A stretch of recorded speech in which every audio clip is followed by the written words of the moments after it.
Hola, bienvenidos y bienvenidas. En esta mesa, en primer lugar, escucharemos a Claudia Cristina Ferreira hablar sobre labor pedagógica y traducción.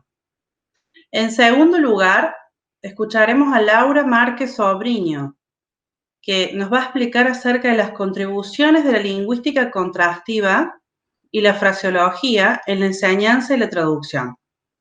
En tercer lugar, escucharemos a Paulo Fernández Rosa, que nos va a compartir una reflexión sobre la lingüística aplicada al estudio de la música argentina y latinoamericana. En cuarto lugar, escucharemos a Anne Kelly Cristín da Silva compartir su reflexión sobre los desafíos de la traducción literaria.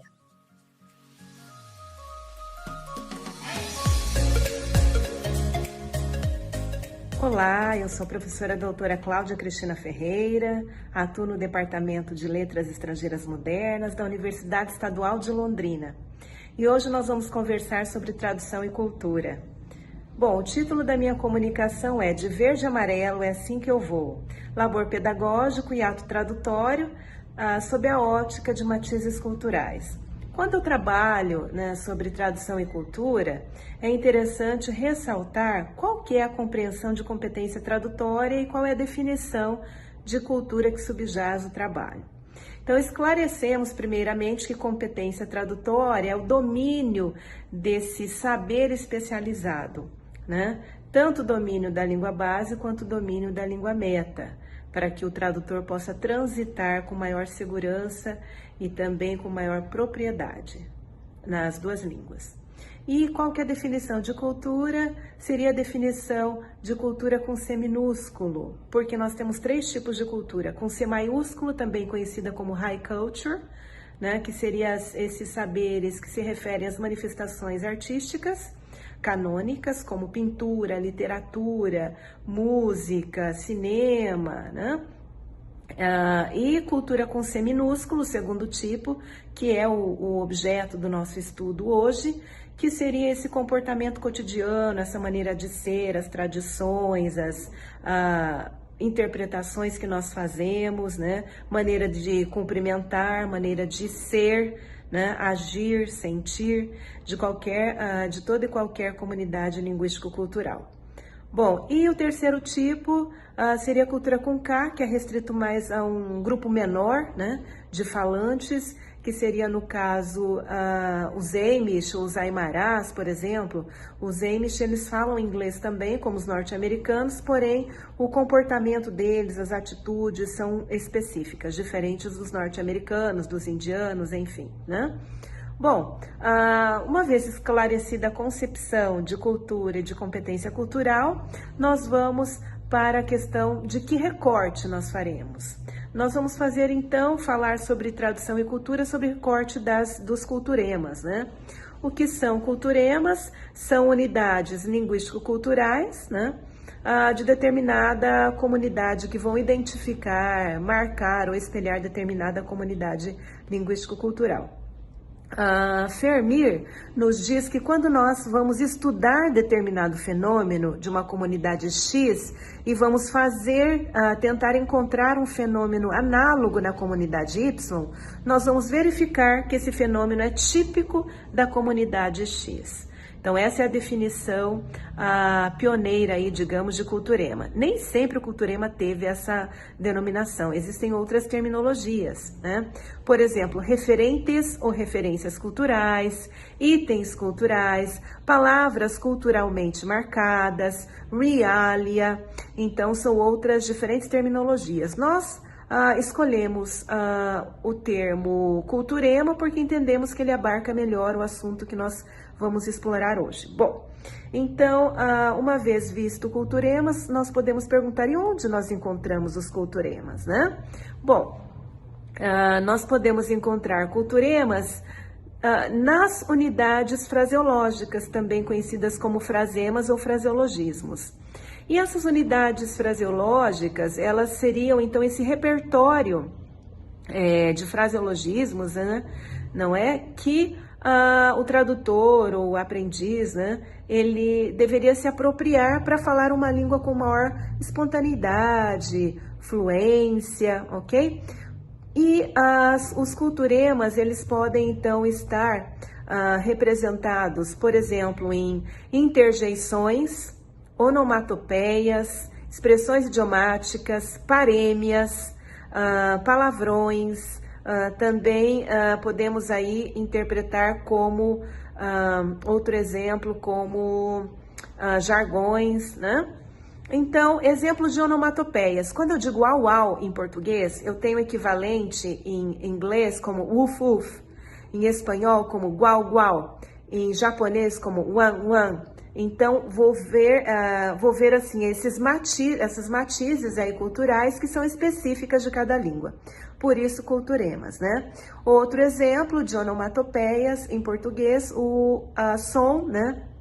Emitido por galo, aí representado como cocoricó em português, como em espanhol kikiriki, né? Então eu vejo essa peculiaridade aí cultural. Outro exemplo nós podemos aí ter de interjeições, tchê, oxe, vice, caraca, bom, infinitas, né? Uai, tchê, ba, né? Então são interjeições que identificam aí, que marcam a identidade da comunidade falante, né? Exemplos de expressões idiomáticas nós temos ser mão de vaca, nós temos ter esse jeitinho brasileiro, não ser casa ou ser casa da mãe Joana, ser ou não ser Amélia, né? São todas expressões que vão identificar elementos culturais e não apenas linguísticos, né? Se nós pegarmos o culturema futebol, nós temos, por exemplo, inúmeras expressões como bater um bolão, pendurar as chuteiras, ficar de escanteio, ficar no banco reserva, né? Então, são expressões que vão denotar aspectos linguísticos e culturais. Outro culturema, o carnaval, né? Dar samba, rodar a baiana, sambar na cara, jogar confete, são todas expressões que denotam aí aspectos linguísticos e culturais. Por fim, então, nós encerramos ressaltando essas contribuições dos culturemas, né? Por isso essa importância, tanto do tradutor quanto do aprendiz, contemplar esses conhecimentos, né? Para que possa otimizar tanto a competência comunicativa como a competência tradutória, né? Porque traduzir é um ato que demanda paciência, demanda pesquisa, né? Demanda do tradutor que ele tenha essa competência para solucionar problemas, dificuldades, diante desses aspectos aí mais desafiadores, né? Então, nós vemos que os culturemas, eles associam língua e cultura, né?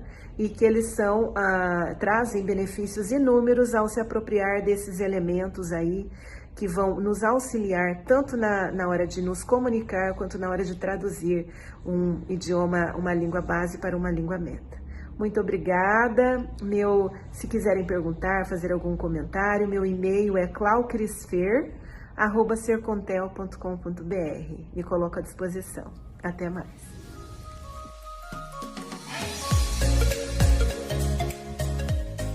Olá, sou Laura Marques Sobrinho, sou aluna do 4º ano do curso de Licenciatura em Língua Espanhola, na Universidade Estadual de Londrina.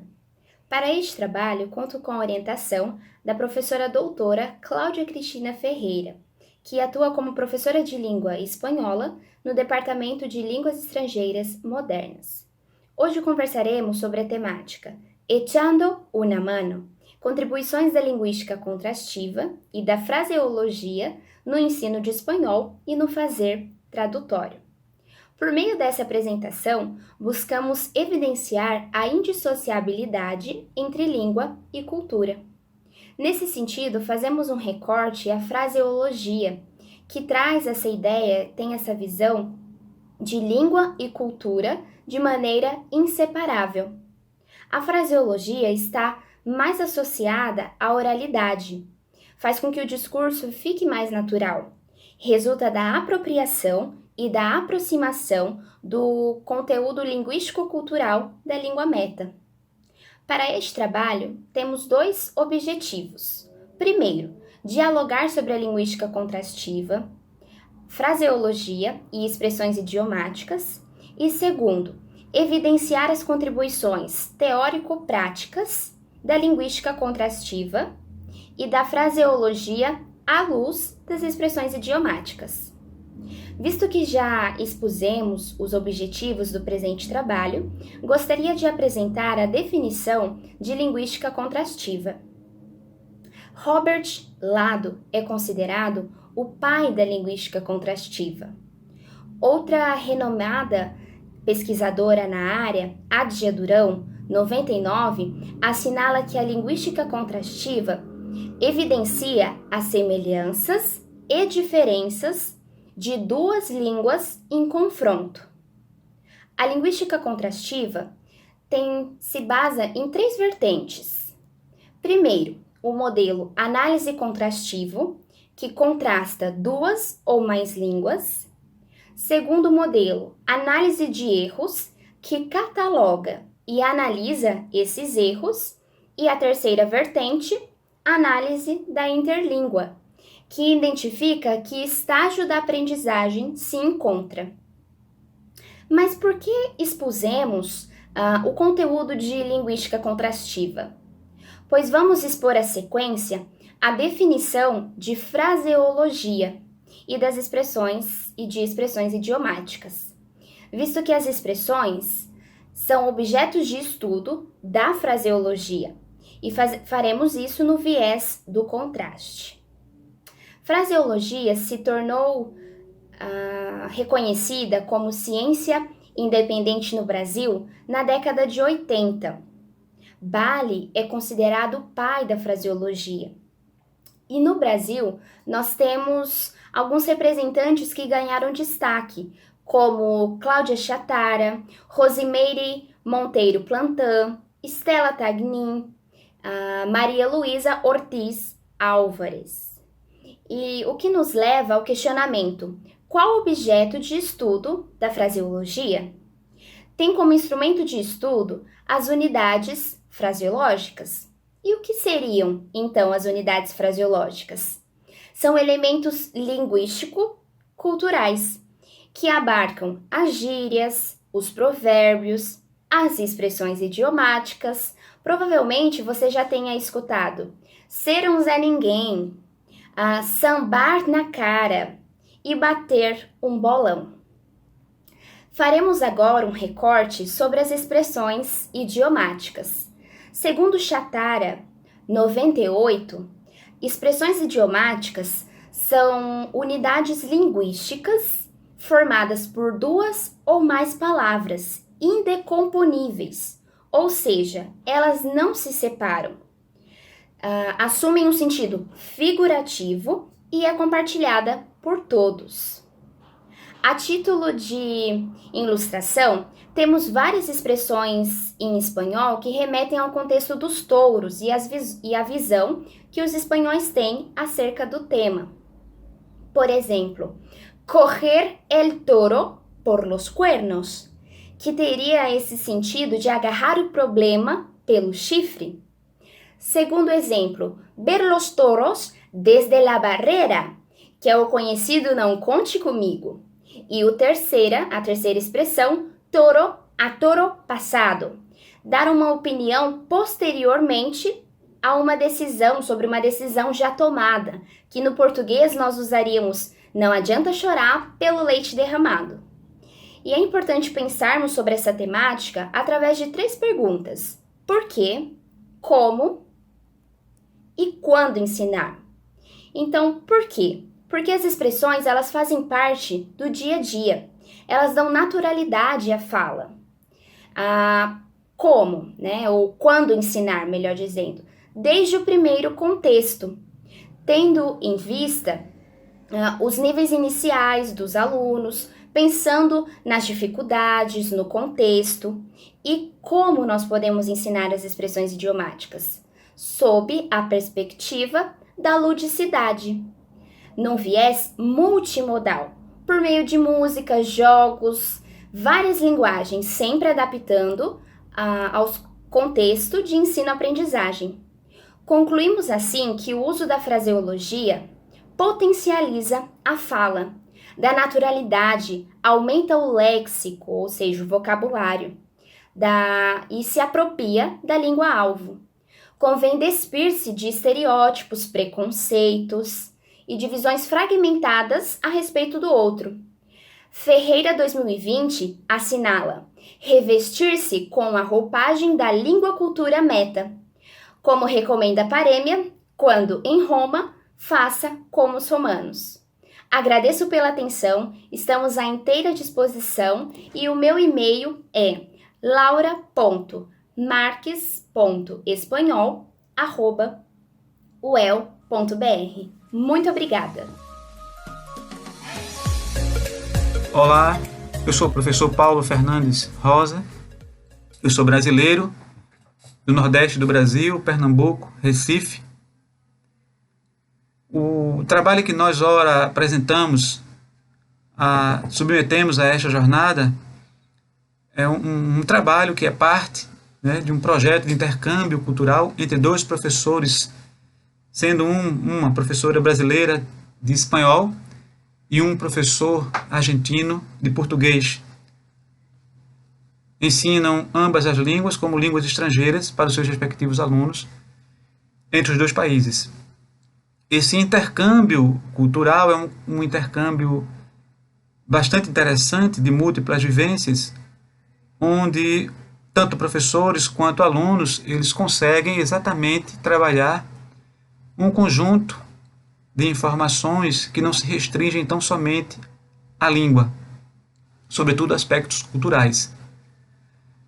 O título do nosso trabalho é Música Latina, Reflexões da Linguística Aplicada para o Ensino do Espanhol no Brasil e para o ensino do português na Argentina.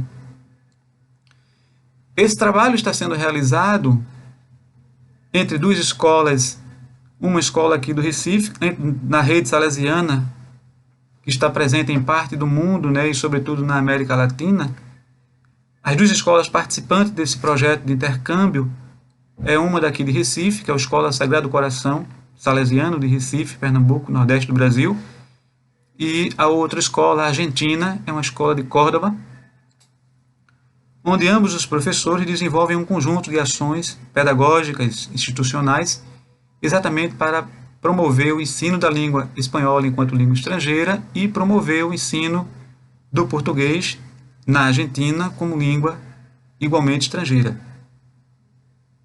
A proposta desse projeto é exatamente estabelecer uma relação de reciprocidade cultural, onde, no contexto da aprendizagem, no contexto do ensino-aprendizagem de uma língua estrangeira, tanto portuguesa quanto espanhola, o aluno ele entra em contato com um conjunto de questões culturais que lhe são indispensáveis. E a música é exatamente o ponto focal da nossa análise. Para esse trabalho, nós fizemos para nossa abordagem, nossa análise de abordagem do trabalho, nós utilizamos 3 pontos de vista, 3 paradigmas de análise. Um vem da linguística aplicada, com a professora Darlene Ribeiro, que é coautora desse trabalho. Ela vem trazendo um conjunto de reflexões sobre a abordagem comunicativa do ensino de idiomas na contemporaneidade. A segunda abordagem do professor Davidson de Leon, que aí ele traz a abordagem da análise do discurso, onde ele analisa aspectos semânticos e discursivos e o silenciamento tornado como constitutivo de sentidos. Do ponto de vista do campo da música, eu venho da antropologia, que além de professor de música, eu sou antropólogo.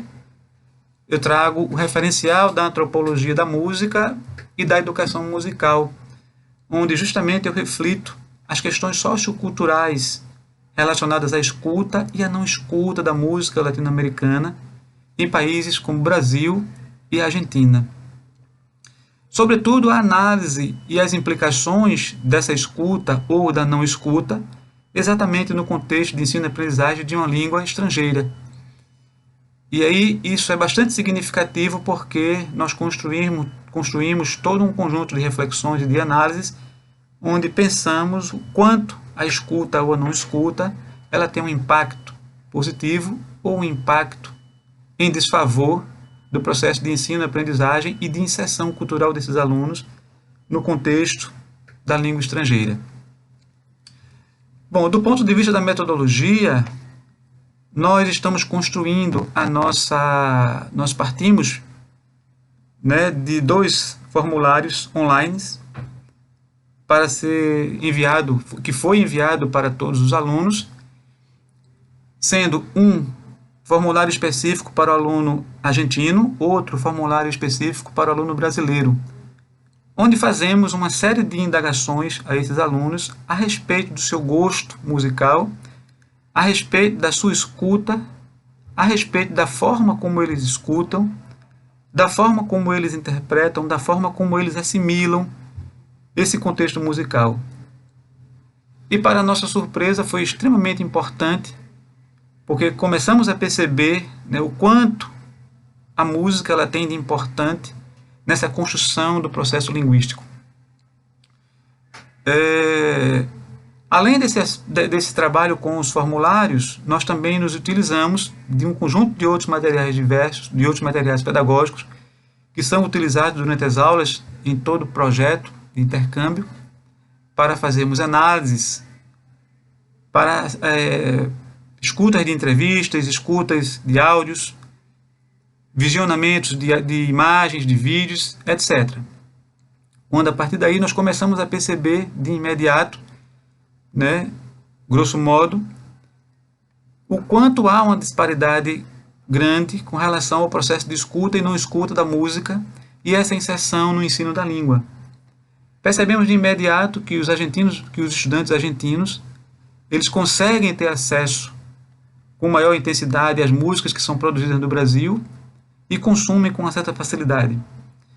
No tocante aos estudantes brasileiros, ainda com o advento da internet e do acesso a todo esse processo de mídia mundial, a música oriunda de países hispano-falantes como a Argentina e dos países vizinhos, os estudantes brasileiros eles não têm nenhuma intimidade, eles não gozam de nenhuma, não participam dessa escuta. Então essa escuta, os estudantes brasileiros eles sofrem um processo de ensurdecimento, há um deslocamento de escuta proposital ou negligenciado do ponto de vista pedagógico, do ponto de vista educacional, que é de suma importância ser conhecido com profundidade, debatido e discutido em trabalhos dessa natureza, como em tantos outros trabalhos.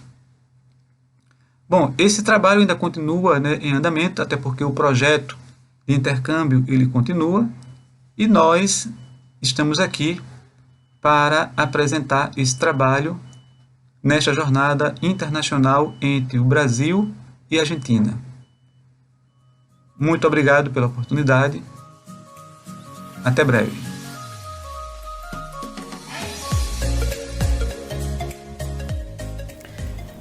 Olá, boa tarde a todos. Meu nome é Nick Silva. Eu sou estudante de graduação do 2º ano de Letras Espanhol na Universidade Estadual de Londrina e, sob a orientação da professora doutora Cláudia Cristina Ferreira, eu apresento esta comunicação cujo tema é a tradução do texto literário. O objetivo desta comunicação é fomentar a reflexão e o diálogo em relação aos desafios aos quais o tradutor se depara ao realizar a transposição de textos literários. Antes de começarmos essa comunicação, eu gostaria de fazer 3 perguntas. Por que se traduz, para que se traduz e para quem se traduz?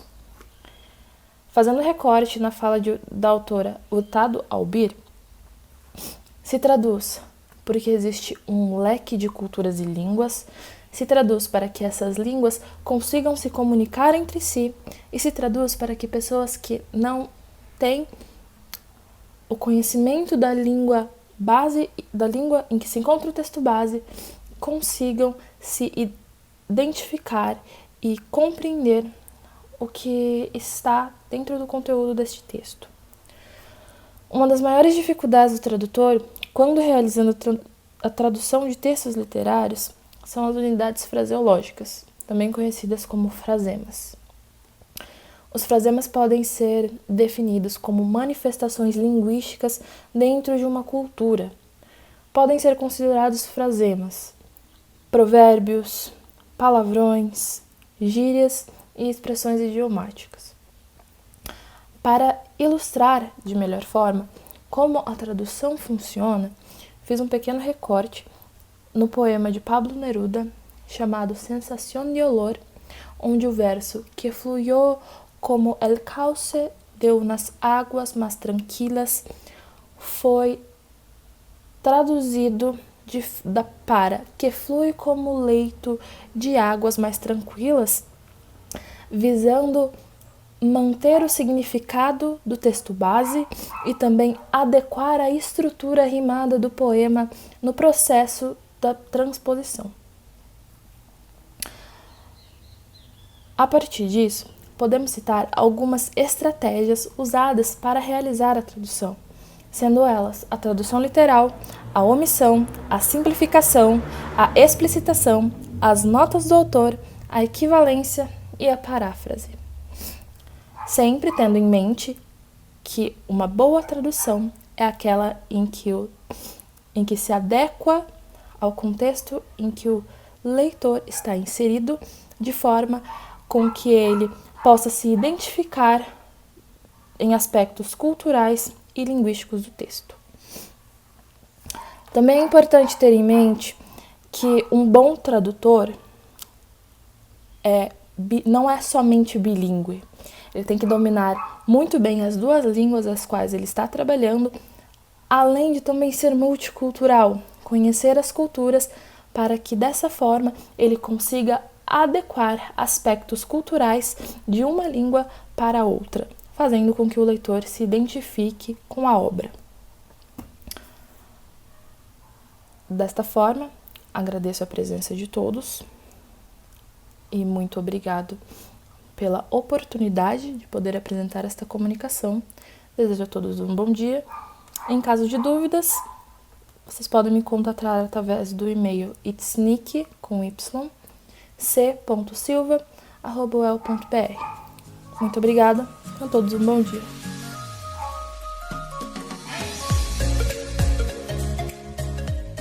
Muchas gracias a los expositores por sus contribuciones. Esperamos ansiosamente leer sus artículos en las actas del Congreso.